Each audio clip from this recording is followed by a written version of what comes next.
উনাকে আমি একটা সমন্বিত প্রতীক ওনার হাতে তুলে দিচ্ছি। বাকিদের হাতে দিব দাড়ি পাল্লা, ওনার হাতে পাল্লা কলি। ওনার হাতে কি দিচ্ছে? পাল্লা কলি। এই দেখেন পাল্লা আছে, এইটার মাথায় একটা কলি আছে, এইটাকেই শাপলা কলি আপনারা ধরে নেবেন ইনশাআল্লাহ। ঢাকা 11 আসনের যারা ভোটার তাদের জন্য আমরা ইনসাফের প্রতীকের সাথে শাপলা কলি আমরা নাহিদ ইসলাম, যিনি জাতীয় নাগরিক পার্টির আহ্বায়ক, তার হাতে আমরা তুলে দিচ্ছি।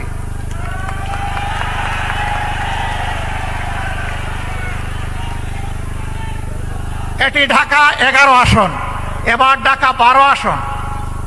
ঢাকা 12 আসনে বাংলাদেশ ইসলামী ছাত্র শিবিরের প্রতি বাংলাদেশ জামাতে ইসলামীর কেন্দ্রীয় নির্বাহী পরিষদের সম্মানিত সদস্য জনাব সাইফুল আলম খান মিলন, তার হাতে আমরা পাল্লা তুলে দিলাম।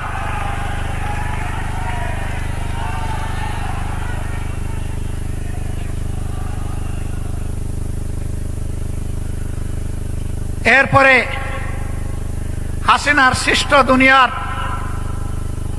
জাহান্নাম সম আয়নাগরের বাসিন্দা আমাদের কলিজার টুকরা ব্যারিস্টার আহমদ বিন কাসেম আরমান, যিনি 14 আসনে ন্যায় এবং ইনসাফের পক্ষে, জনগণের অধিকারের পক্ষে লড়াই করে ইনশাআল্লাহ বিজয় ছিনিয়ে আনবেন, তার হাতে আমরা পাল্লা তুলে দিলাম।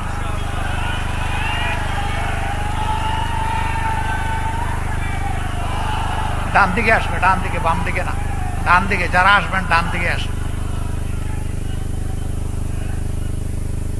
এরপরে পার্শ্ববর্তী আসন ঢাকা 16 আসনে সেনাবাহিনীর সাবেক একজন কর্মকর্তা কর্নেল জনাব আব্দুল বাতেন সাহেবের হাতে আমরা ইনসাফে আল্লাহ তুলে দিচ্ছি। এই আশায় এবং এই আহ্বানে 16 নম্বর আসনের ভোটাররা ইনশাআল্লাহ বিপুল ভোটে দাড়িপাল্লাকে বিজয়ী করবেন ইনশাআল্লাহ।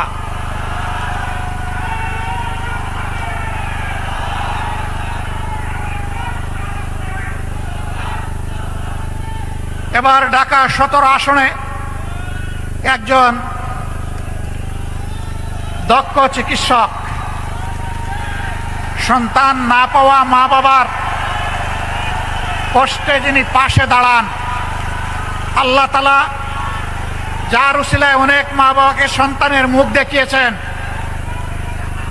আজীবন যিনি একজন সমাজসেবক, আমি বলি যে ওর রক্তে সমাজসেবার নেশা।